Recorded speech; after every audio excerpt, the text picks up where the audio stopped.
Atiku Abubakar Isa, who is the factual NANS president in Nigeria, was allegedly kidnapped by thugs, and it has been stated that this kidnapping was as a result that he rejected 100 million naira gift. And a lot of people's names were mentioned, a lot of things were said, and there are a lot of activities and actions that are accompanying with all of these things that has been going on. Analyzing all of these statements, the little evidence we have on ground, the videos that's been circulating all around social media, and to answer so many questions that has been popping up on people's hearts, let's listen to this and what he has to say. I was invited to Lagos to meet with Seyi. I met with Seyi and the Minister for Youth. The Minister for Youth, when he saw me, he hugged me in Lagos. We talked, and I was to be offered 100 million naira. But the thing is, it's not all about money. There are things which I stand for. You cannot ask me to begin to promote a president who has not done something for me to say he has done it. If he does something good, I will promote him. We will support him as the president and commander-in-chief. But where he is, you cannot say I should keep quiet. I won't do that. That we couldn't settle. And they felt that I'm being stubborn not to accept money and to come to Lagos without accepting money and going back. So they planned my abduction, and on the 15th, I was abducted. Of April, I was abducted, stripped naked, beaten seriously in collaboration with the MD of NTA. The MD of NTA, I was packaged to NTA to make involuntary statement that I am no longer, that I have renounced my position as NANS president. I did that to gain my freedom, but immediately I released a press statement that I was forced, it was under duress, and because I was naked, I was beaten. They claimed that they will share the video. That Seyi told them that they can share the video, nothing will happen. And that even if they kill me, he will order. That was the word Ladoja used. It is Ladoja that is telling me this. That he will instruct, yes, he will instruct the Inspector General of Police to cover it up. And if he doesn't do that, he will go.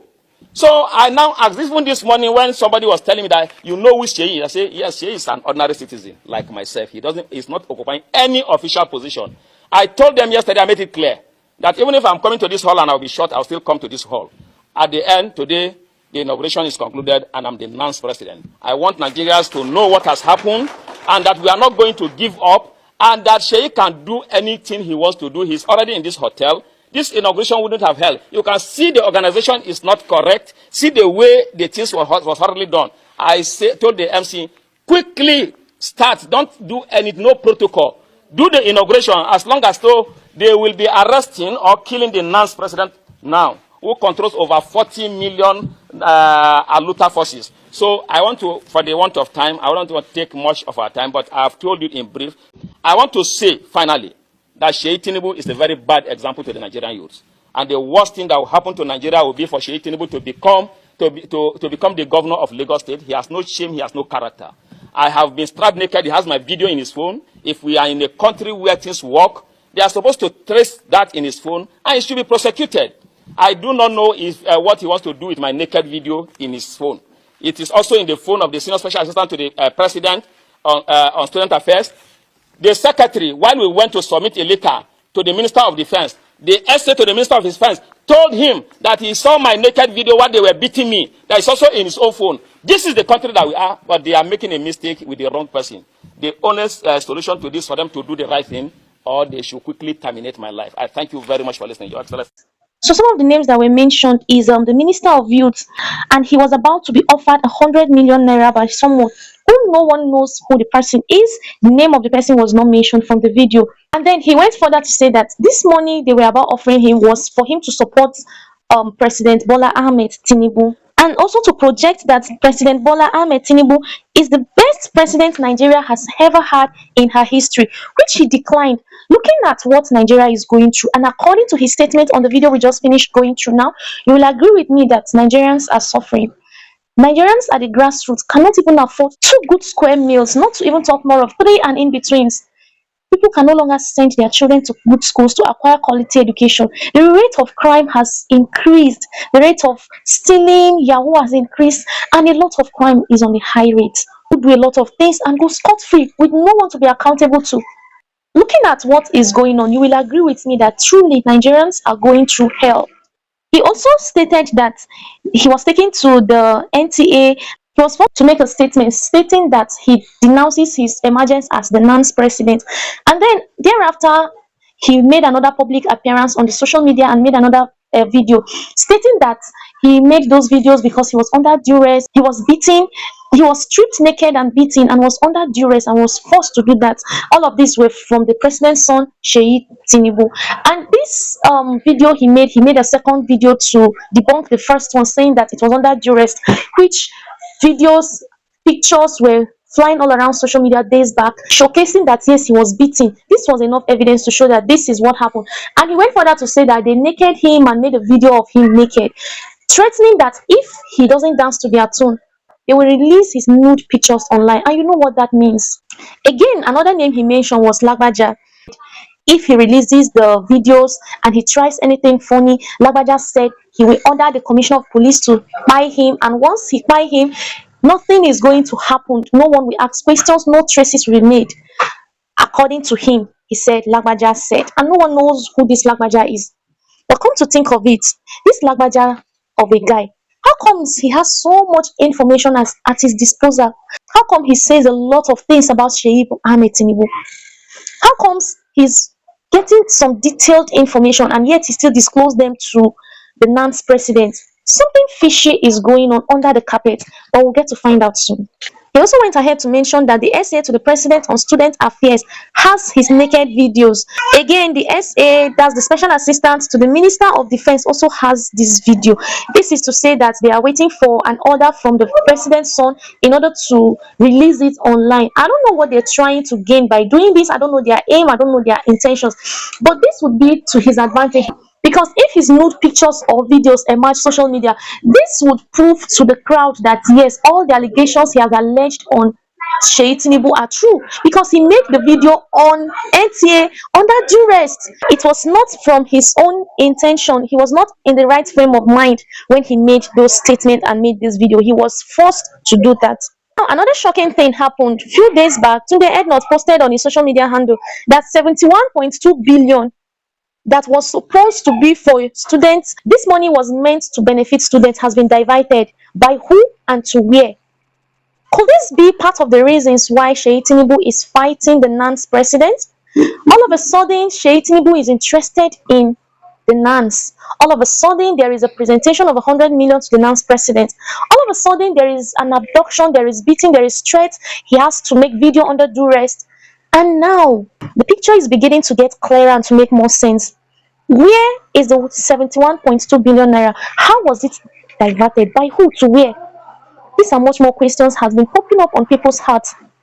But then there are two eyewitnesses that I would want us to look at before we also proceed. One of them is the person who was directly at the venue during the inauguration of the NANS president, and the other one has something else to say. We're starting to tell all for the inauguration. In the morning, because I was the one coordinating the process. So in the morning, I was at West Carton Hotel when Seyi Tinubu drove in. So when he left... Seyi Tinubu, you mean the president's son? Yes, the president's son. When he drove in to West Carton Hotel, so I was somewhere at West Carton and I saw him. So when he left the venue, the manager now told me that the inauguration can no longer hold in this venue, that there was an instruction from the president's son that NANS cannot hold their inauguration here. And I told him that you can't tell us not to hold our inauguration here because this particular venue has already been paid for, and we'll proceed by whatever we want to do today. Maybe after today, you can ask us not to come here again or whatever, because we've booked for this place for a very long time. Okay, Seyi Tinubu left, and immediately all our dignitaries are already on ground, so we usher them in and we begin the process. To the extent that the manager hotel has to go back and meet the technical team of the hotel. They have to switch off all appliances in the hall, including their generator, the light, the AC, and everything. So we're using solar light. That was all we used. The allegation that Henry Okuomo, who says also that he is a former Senate president, handing over to another Senate, I don't know whether there's a division there as well. He says that he places the allegation, squarely at the feet of the president's son, saying that the president's son, Mr. Seyi Tinubu, has been attempting to interfere in student union politics, and that he was at the venue of their Wells Carlton Hotel on Tuesday, you know, telling the manager, because I asked him, I said, how do you know that? Did you see him? He said, yes. Yes, you saw him. He could have been there as a guest. He could have been there for any other reason. He said the manager of the hotel told them that this is what the president's son has just said, that their event will not be allowed to hold in the hotel anymore, and that their event was frustrated. They did not give them electricity, and they refused them using the facilities at the hotel. Are you aware of all of this? I'm not aware, but I read one stupid allegation on Sahara Reporters. Is she part of NANS? Let me tell you, man. That's the question he also raised as well.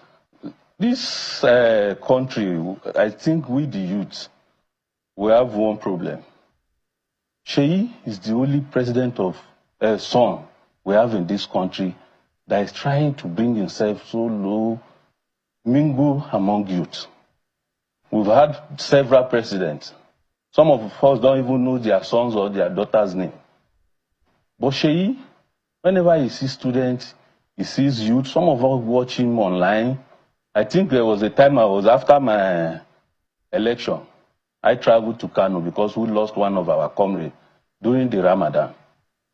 When they told me that I've now met with the Youth Council president of Kano in that same house. So he now told me that, am I traveling back to Jos? I said, yes.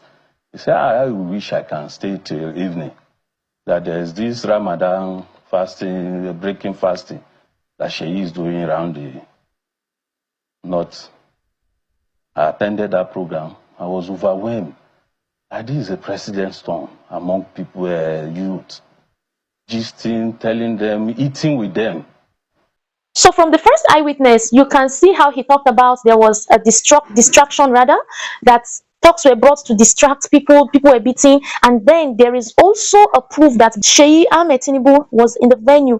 He ordered, all of a sudden, they were instructed or ordered that the president's son has given an order that this inauguration should not hold. So the hotel had to switch off their generator, they had to take off a lot of facilities. They were not allowed to use some of these facilities, even though they have paid for their services and the time frame they had to spend for that inauguration in that hotel. But yet, they weren't given access to a lot of things.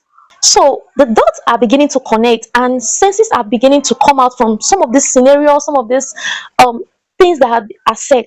Well, as time goes on, more shocking revelations will be made plain for people to see, and so many other things will begin to make sense. Clarity will be seen more than you can ever imagine. Now, the other person was also asked a simple question. Rather than answer it straightforwardly and directly, he went ahead to start praising Seyi Tinubu, talking about how that is the only Nigerian president's son whom he had seen relating with the commoners or the masses. I mean to say, he is the only Nigerian president's son who have something to do for the northerners during the Ramadan. Like, why is he diverting from the main question? Why not answer the question straight up when he was asked? Why is he praising Seyi Tinubu? Why is he making utterances in favor to Seyi Tinubu and diverting from the main question he was asked? Well, it could be reasons best known to him. But I believe with time, we'll get to see more shocking revelations. We'll get to know other things that has been going on under the carpet that would be made known. Because there is so much more to be known or to be discussed and to be revealed pertaining this. Stay tuned, stay inspired, stay safe, and don't forget to hit on the subscribe button to get more of this. I'll see you next time.